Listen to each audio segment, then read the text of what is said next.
নামাজের মধ্যে এশার নামাজের মধ্যে গেছে, বাজারে 4টা দোকানের হিসাব, দোকানে বসে মিলাইতে গেছে, কিন্তু নামাজের মধ্যে শয়তান কাজস্ত, ওই দোকানে এই হিসাব, 4টা দোকানের হিসাব সুন্দর করে নামাজের ভিতরে মিলাই ফেলেছে। কারণ নামাজে দাঁড়াইলে যত কথা আছে সব মনে করে, বললে ফান কিনবে, এটা নামাজের মধ্যে দাঁড়াইলে মনে করে। এই হলো আমাদের নামাজ। এই নামাজ কোনদিন আমাদের জান্নাতের চাবি হতে পারে না। নবী বলেন, এই মিফতাহুল জান্নাতিস সালাহ, নামাজ হলো জানেন তো, এটা শুধু শোনার জন্য শোনাইতেছি না, মানার জন্য শোনাইতেছি। নামাজ বেহেশতের চাবি। এলাকার মধ্যে আপনার ঘরের দরজায় যা তালা লাগাইলেন, ভিন্ন চাবি নিয়ে গোতাগুতি করলে কাম হইব না, খুলবে না। জান্নাতের দরজায় এই তালা লাগানো আছে, এই তালা চাবি হইল নামাজ। কোন নামাজ? যে নামাজ পরিশুদ্ধ নামাজ। এখন পরিশুদ্ধ নামাজ না নিয়ে ঘুষওয়ালা নামাজ দেন, নির্বাচনের নামাজ দেন, সারা জিন্দেগি গোতাগুতি করলেও জান্নাতের তালা খুলবে না। এই জন্য জান্নাতের তালা খোলার জন্য যে নামাজ দরকার, ওই নামাজে আল্লাহ পাক নিতে বলছে। সুতরাং ভাই আবার দেখেন, হাজী আব্দুল্লাহ মুহাজির রাহমাতুল্লাহ আলাইহি হিজরত করে যখন মক্কা আসছেন, নামাজের মধ্যে দাঁড়াইলেন, চোর একটা ঢুকে ঘরের মধ্য থেকে 2-4টা বাটি চুরি করে নিয়ে গেছে, যা পাইছে সব নিয়ে গেছে। হাজী আব্দুল্লাহ মুহাজির বলতেছেন, আলহামদুলিল্লাহ। নামাজের পরে কারণ ডাক দিয়ে বলে, হুজুর আলহামদুলিল্লাহ বললেন কেন? চুরি হইল, নাউজুবিল্লাহ বলবেন, ইন্না লিল্লাহি বলবেন। তো বেটা, ঘরের মধ্যে মালগুলো আমার জন্য গলার কাটা হয়ে গেছিল, এগুলোর পেরেশানিতে নামাজ দাঁড়িয়ে না, কোন দিকে জানি চোর আসে, কোন দিকে জানি চোর আসে, তখন তালা তো নাই, ঘরে লাগাবো। তো চুরি হয়ে গেছে, আলহামদুলিল্লাহ আল্লাহ বাঁচাইছে, এখন নামাজে খুশু হবে। সুবহানাল্লাহ, আসতে পারে।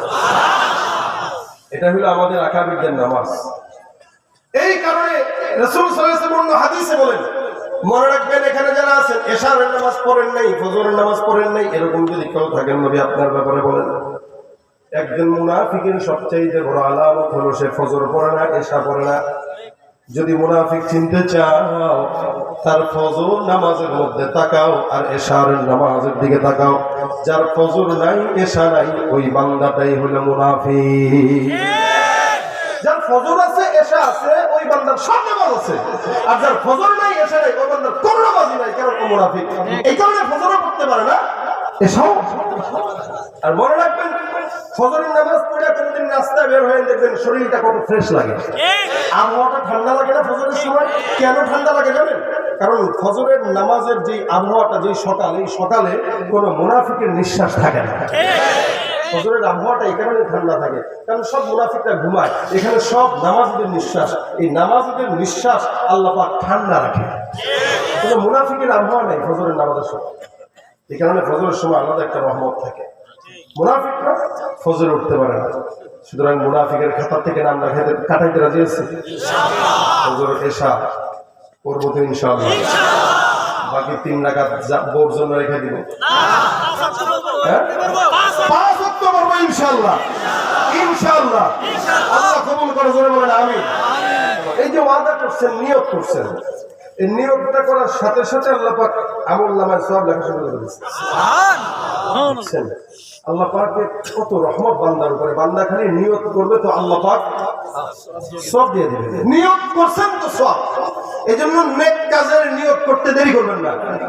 নিয়ত করবেন ইনশাআল্লাহ 5 ওয়াক্ত নামাজ বা জামাত আদায় করব। আজকেও ফজর নামাজ আদায় করব ইনশাআল্লাহ। আগে আগে যাবেন, ঘুমাইবেন, আবার সুন্দর করে 5:30টার দিকে উঠে যাবেন, উঠে মসজিদে জামাতের সঙ্গে আদায় করবেন নামাজটা। যদি আমার এই আসলে যদি 10 জন মানুষ নামাজি হয়, ইনশাআল্লাহ 2 দিন ব্যাপী মাহফিলের আজকের এই কার্যক্রম, আজকের এই বয়ান সার্থক। এবং এলাকার মানুষদের যদি নামাজের প্রতি উদ্বুদ্ধ হয়, কমিটি সার্থক, আমি সার্থক, আমার কষ্ট করা সার্থক, আপনাদের আশা বসা সব সার্থক। কারণ ওয়াজ শুধু কানের মজার জন্য না। প্রত্যেকটা মাহফিল থেকে যদি এক একজন ভাই নামাজি হয়ে যেত, দাড়িওয়ালা হয়ে যেত, ঘুষখোর যারা, এরা ঘুষ খাওয়া বাদ দিত, তাহলে এই জমানার বাংলাদেশের মানুষ সব বুজুর্গ হয়ে যেত। কিন্তু আগের দিন পরের দিন সব সমান, বাস শুনতেছি, শোনা লাগে, তাই এই কারণে আল্লাহ পাক আমাদেরকে আমল করার তৌফিক দান করুন।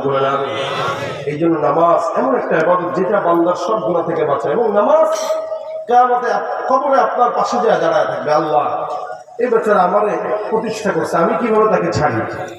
নামাজ যুদ্ধ করা শুরু করবে আপনার সাথে যে না, এটাকে জান্নাতে না নিয়ে ছাড়বই।